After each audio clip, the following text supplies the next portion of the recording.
સ્વપ્નમાં શું જોવાનું શુભ છે અને અશુભ શું છે? સૌથી પહેલા જો તમે તમારા સપનામાં પતંગિયું જોશો તો જલ્દી જ તમારા લગ્ન થશે અથવા ગર્લફ્રેન્ડ મળશે. કોઈ પાગલ વ્યક્તિ જુઓ છો તો તેનો અર્થ એ છે કે તમારા શુભ કાર્યમાં વધારો થશે.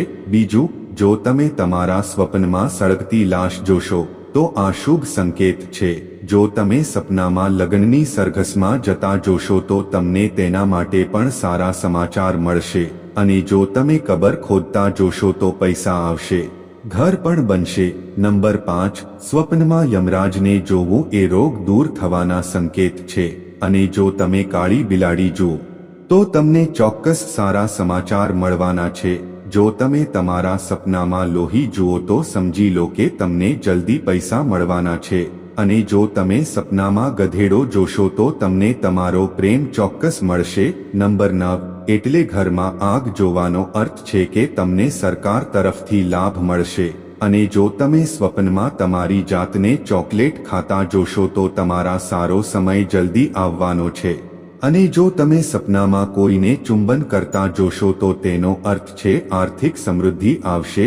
નંબર 12, જો સપનામાં તમને શીતળા માતા તમારો શરીર પર નીકળતા દેખાય તો જલ્દી જ તમને ધન લાભ થશે. નંબર 13, જો તમે ચોરને પકડો તો તે ધન પ્રાપ્તિનું સૂચક છે. જો તમે તમારા સ્વપ્નમાં બળી જાઓ છો તો તમને માનસન્માન મળશે. અને જો તમે તમારા સપનામાં ખાલી સાંકળ જોશો તો તમારા પર ટૂંક સમયમાં આરોપ લાગવાની સંભાવના છે. સાવધાન રહો. નંબર 1, જો તમે ક્યારે ઘુવડ જોશો તો તે દુઃખની નિશાની છે. અને મિત્રો, જો તમે તમારા સપનામાં ક્યારે કોઈ ડોક્ટરને જોશો તો તમે જલ્દી જ નિરાશ થઈ જશો. નંબર 8, તમારા સપનામાં તલવાર જોવી દુશ્મન પર વિજય મેળવવો છે. પતંગિયું જોશો તો જલ્દી જ તમારા લગ્ન થશે અથવા ગર્લફ્રેન્ડ મળશે. તો ખુશ રહો મિત્રો. જો તમે તમારા સપનામાં કોઈ વસ્તુનો ધમાકો સાંભળો છો તો તમારા જીવનમાં મુશ્કેલીઓ વધવાની સંભાવના છે.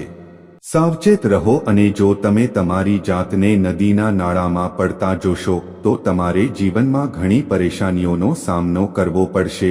નંબર 22, જો તમે તમારા સપનામાં નકશો જોશો તો ટૂંક સમયમાં તમે તમારી મુશ્કેલીઓમાંથી બહાર નીકળવાનો રસ્તો શોધી શકશો. ધૈર્ય રાખો. અને મિત્રો, જો તમે ક્યારે સ્વપ્નમાં પોતાને નગ્ન જોશો તો વૈભવ વધશે. 4, જો તમે ક્યારે સ્વપ્નમાં તમારા નાકમાં બિલમાં જતું જોશો તો તમારી સંપત્તિ એકઠી થઈ જશે. 25, જો તમે દાદા દાદીને જોશો તો પારિવારિક સુખમાં વધારો થશે. 6, જો તમે કોઈ દેવદૂતને જોશો તો સફળતા જલ્દી જ તમારા પગ ચુંબન કરશે અને તમને સ્વાસ્થ્ય લાભ પણ મળશે. તેથી તમારા મનને ઉત્સાહિત કરો. નંબર 7, જો તમને ઇનામ મળે તો તમારા સ્વપ્નમાં તમને નુકસાન થશે. નંબર 28, જો તમે તમારા સ્વપ્નમાં તમારી જાતને પેશાબ કરતા જોશો તો પરેશાનીઓ દૂર થશે. તમને વધુ પૈસા અને મિત્રો મળશે. જો તમે સ્વપ્નમાં તમારી જાતને કેરી ખાતા જોશો તો તમને ખુશી મળશે. પૈસા અને સંતાનો માટે ખુશ રહો મિત્રો. જો તમે સપનામાં ફાટેલા કપડાં જોશો તો તમને જલ્દી ધનનું નુકસાન થશે. ચિંતાઓ વધશે. તેથી સાવધાન રહો. નંબર 3, જો તમે તમારા સપનામાં તમારી જાતને લટકતી જોશો તો જીવનની દિશામાં બદલાવ આવશે. સ્વપ્નમાં પણ તે ઠીક છે કારણ કે તેના પર આપણો કોઈ નિયંત્રણ નથી, પરંતુ વાસ્તવમાં આવું ક્યારેય ન વિચારવું. નંબર 32, જો તમે તમારા સપનામાં તમારી જાતને લટકતા જોશો તો પૈસા વૃદ્ધિ થશે અને તમને સારું ભોજન મળશે. નંબર 33, જો તમે તમારા સપનામાં વાઘ જોશો તો તમે દુશ્મન અને મિત્રો પર જીત મેળવશો. જો તમે કોઈ સુંદર સ્ત્રી જુઓ છો તો તમને જલ્દી જ સારા સમાચાર મળશે. મિત્રો, તમારા સપનામાં બજાર જોવાનો અર્થ છે પૈસાની ખોટ અને ધંધામાં નુકસાન. 36, જો તમે તમારા સપનામાં ક્યારે વીંછી, સાપ કે ભયંકર પ્રાણી જુઓ તો સમજી લો કે તમે જલ્દી પૈસા મળશે. મિત્રો, જો તમે સપનામાં તમારા ભાઈને જોશો તો ભાઈની ઉંમર વધશે અને રોગો દૂર થશે. અને મિત્રો, સ્વપ્નમાં ભિખારીને જોવું એ તમારા કાર્યનું સારું પરિણામ મળવાની સંભાવના છે. મિત્રો, જો તમે તમારા સપનામાં માત્ર ઘેટાં જ જુઓ છો તમારી સાથે દુર્ભાગ્ય જલ્દી જ થશે, સાવધાન। નંબર 4 શૂન્ય, જો તમે સપનામાં માછલી જુઓ છો તો તમને ઘરેલું સુખ મળશે। નંબર 41, સપનામાં ઘર બનતું જોવું માન સન્માનમાં વધારો થશે। 42, જો તમે તમારા સ્વપ્નમાં શોક જોશો તો તમારા જીવનમાં ખુશીઓ વધશે। 43, જો તમે તમારા સ્વપ્નમાં કોઈ મૃતદેહને લઈ જતો જોશો તો તમને તે કમાવ્યા વિના સંપત્તિ મળશે। મિત્રો, જો તમે કોઈ મૃતદેહને જીવતો જોશો તો તમારી ચિંતાઓ દૂર થઈ જશે।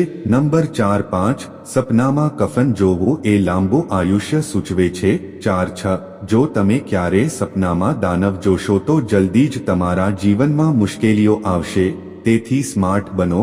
47, જો તમે તમારા સપનામાં લોખંડ જોશો તો તમને સખત મહેનત કર્યા પછી સફળતા મળશે, તો તૈયાર થઈ જાઓ। નંબર 48, જો તમે તમારા સ્વપ્નમાં વિદાય સમારંભમાં ભાગ લો છો તો તમારા વ્યવસાયને વેગ મળશે।